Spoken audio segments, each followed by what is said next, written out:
Em nome do Pai, do Filho e do Espírito Santo. Amém. Louvado seja nosso Senhor Jesus Cristo. Os senhores podem sentar.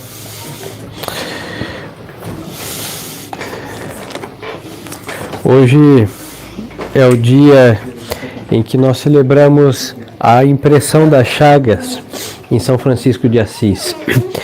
Desde o dia 15 de agosto, ele fez o que hoje muitos estão fazendo na Quaresma de São Miguel. Quando ele fez a primeira vez em sua vida, começou no jejum 15 de agosto e terminou no dia 29 de setembro.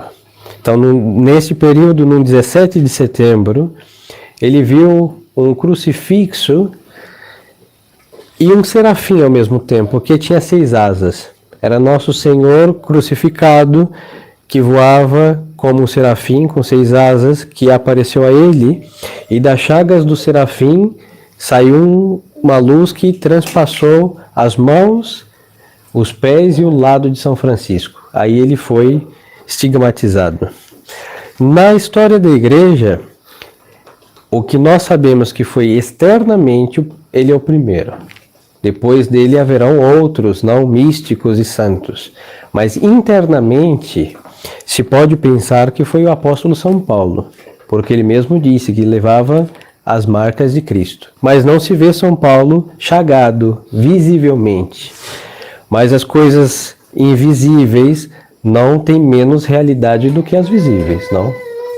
Então aconteceu que, aqui abrevio o missal, 2 anos antes de morrer, São Francisco retirou-se para a solidão do Monte Alverne e começou aí um jejum de 40 dias em honra do Arcanjo São Miguel. No meio das vigílias e da santa oração a que se dera, viu o santo um dia um serafim de asas flamejantes com os pés e mãos cravados numa cruz. Sabendo que era o sofrimento incompatível com o estado glorioso dos espíritos angélicos, compreendeu que assim se referia à visão e que por meio de um místico abrasamento do amor de Deus, havia de participar do modo particularíssimo do sofrimento de Jesus. Então a Igreja instituiu justo essa festa para comemorar. Aí foi Bento XI que mandou que se celebrasse em toda a Igreja Universal. Mas vamos então considerar a coleta que vai dizer. A Igreja vai rezar hoje dizendo: Senhor Jesus Cristo, que por meio da indiferença do século, vos dignastes para reacender os nossos corações no fogo da vossa caridade, gravar na carne do bem-aventurado Francisco os estigmas da vossa paixão, concedei-nos por seus merecimentos e intercessão a graça de sempre levar a cruz e produzir frutos de digna penitência. Então, São Francisco, é delicado falar de São Francisco, hein? Porque ele foi um grandiosíssimo santo que o diabo odiou a vida inteira de São Francisco. Mas o diabo, como esperou até vir um pouquinho antes do concílio e estragou os franciscanos. Onde vermos franciscanos hoje, há uma ruína do diabo por detrás. Infelizmente é assim. Salvo uma exceção raríssima que não se encontra no Brasil. Está lá na França. Os capuchinhos de Morgon. Salvo isso, quando vê um franciscano, rezem um exorcismo de São Miguel Arcanjo. É assim. Pois então, São Francisco teve uma vida cômoda, classe alta, comerciante, e ele abandonou tudo isso por Nosso Senhor e viveu a pobreza extrema. Junto com a pobreza, a penitência. E vemos que ele é usado também o fato de que na sua vida, no primeiro concílio, capítulo geral, em realidade, dos franciscanos, ele mandou queimar os cilícios que haviam nos seus filhos, e de fato eram muitos. Mas o santo nunca lutou contra a penitência. Ele lutou contra os exageros que haviam sobre a penitência. E nós vamos ver que os seus filhos fiéis serão os grandes penitentes. Quando nós vemos santos muito penitentes, tem o ar de ser filho de São Francisco. Pois então, por quê? Porque este espírito de pobreza e penitência era o contrário do espírito, mesmo falando da Idade Média, que era o auge da cristandade, mas entre religiosos e eclesiásticos havia o espírito do dinheiro, a avareza, e com o que a avareza leva, uma vida boa, tranquila e em paz, com muitas aspas. Pois então, São Francisco sai desta classe de almas e vai viver uma pobreza extremada, mas para viver a pobreza é impossível vivê-la com virtude se não é com penitência. Se não for com penitência, a pobreza vira miséria. E aí é estado deplorável que se encontra muitos na sociedade por falta de penitência. Às vezes nós pensamos que a miséria é falta de dinheiro. Não, senhores. Isso é só olhar os pobres que alguma vez ficaram ricos com alguns valores de algum jogo, alguma mega-sena da vida, de 20 anos, para encontrá-los mais pobres do que no momento que ele ganhou aquele valor. Pois então, São Francisco nos ensina então a abominar esse século. E a abominação a esse século leva consigo o amor à pobreza. Hoje a pobreza também está poluída, porque falam de pobreza, pensam em falta de repartição mas não, a pobreza é uma virtude de saber viver com moderação, saber usar as coisas como devem ser usadas, saber comprar as que devem ser compradas, saber resistir a compras que devem ser esperadas, e isso já falamos em outra ocasião. Mas, para saber fazer isso, nós precisamos da paixão de Cristo.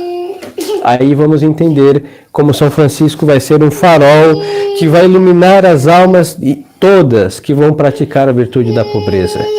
Então, Cristo, que é Deus, Senhor de toda a criação, nasce em Belém, pobreza.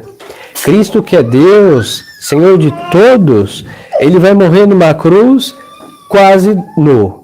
Pois então, a vida de um cristão deve ser do presépio ao Calvário, imitar a nosso Senhor, e em tudo isso que nós vemos nosso Senhor viver e passar e ensinar, vemos reluzir a glória da ordem de nosso Senhor, que está na virtude praticada. Pois então, São Francisco fará isso com, entre aspas, radicalismo. Mas por que radicalismo? Porque justamente aquele século estava afundado na vida cômoda das riquezas, dos nomes, da glória eclesiástica, e São Francisco vai levar a glória de ser um religioso na sua pobreza e na sua virtude. E para isso, queridas almas, frutos de penitência. Penitência, quando nós falamos de penitência, nós só entendemos a nossa quaresma mal vivida, algumas abstinências de carne a duras penas nas sextas-feiras e alguma oração um pouquinho mais de joelho. Pois então, o espírito de penitência deve nos acompanhar sempre. A igreja não manda jejuar o ano inteiro, ela só proíbe aos domingos. Nós estamos aqui no mês de setembro, já em breve virá o advento, mas nesta altura do campeonato não é normal quem fez o seu último jejum lá na Sexta-feira Santa. Não é normal. Aí os senhores dirão, padre, mas está mandado. O Santo Cura de Ars dizia que os amigos de Deus não se contentam somente com as coisas que estão mandadas. Quando nós vemos assim, faça um jejum, está escrito em qual bula? Este pensamento é de uma pessoa que não é amiga de Deus. Porque se está mandado, eu faço. Se não está mandado, não faço. A pergunta é o seguinte, está escrito que está proibido? Está proibido? Nem o amigo de Deus faz e ninguém faz. Pronto, só o seu inimigo. Agora, ao não estar proibido, fica a generosidade das almas que querem fazer mais. Esse é o Espírito de São Francisco. Ele podia ter feito a sua assunção, e seguido a sua vida, mas por amor a São Miguel foi ao Monte Alverne, ficou 40 dias. Antes dele, nenhum. Houveram amigos de Deus? Sim, porque antes dele, muitos viviam a vida inteira nos desertos. Vivia a vida inteira comendo raízes, vivia a vida inteira sendo ignorada por todos os homens, só lembrados por Deus. E São Francisco veio a ressuscitar esse espírito dos amigos de Deus que estavam perdidos. E a nós que nessa crise que nós vivemos, aí fala, mas Pio XII dispensa, indulto, epiqueia, o que os senhores quiserem, são desculpas para não sermos amigos de Deus. É verdade que existem razões de enfermidade, gestação e outras muitas que às vezes pessoas que vivem entre não católicos que não dá para seguir certas práticas que se tornam impossíveis ou no contexto em que vive infernais pela perseguição católica. Aí sim, mas não é o caso de 90% da população da tradição católica. E é o que? A aversão à penitência. É um jejum que se come mais do que no dia de festa. É uma abstinência feita a duras penas que quando se esquece, se agradece e reza um tedeu a Deus por ter esquecido e aproveitado a carne da sexta-feira. E este espírito, queridas almas, vai levar ao mesmo espírito que levaram os franciscanos a se afastar de São Francisco e hoje ser a pior escória da humanidade, me atrevo a dizer. Teologia da libertação, o antro de homossexualismo, vivem aí enganando, vivendo como a favor dos pobres, mas os levam à miséria, ideologias perversas e todas as desgraças que imaginam, porque se afastaram do espírito de penitência, e o espírito de penitência blindava a pobreza, e nisso estava a maior riqueza de um filho de São Francisco. E hoje eles não têm essas virtudes e são a desgraça da vida religiosa, dos religiosos os mais deploráveis. E é infelizmente porque se perde a penitência.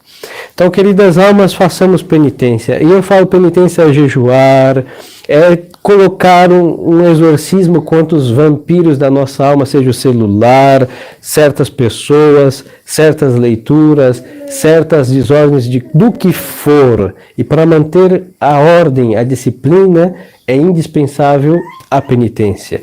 Cilícios, jejuns, peregrinações árduas, o católico necessita disso, assim não será totalmente entorpecido pelo espírito do mundo. Porque o espírito do mundo odeia a penitência. E é o espírito do amor a Deus que clama por penitência e é a ela o exorcismo para nos livrar das mazelas desse século. Então, que peçamos a São Francisco, que as impressões das chagas de Cristo no seu corpo imprima em nossa alma também o amor às chagas de Cristo e causar estas chagas a ferro e fogo da penitência, da oração e da disciplina católica. Louvado seja nosso Senhor Jesus Cristo. Em nome do Pai, do Filho e do Espírito Santo. Amém.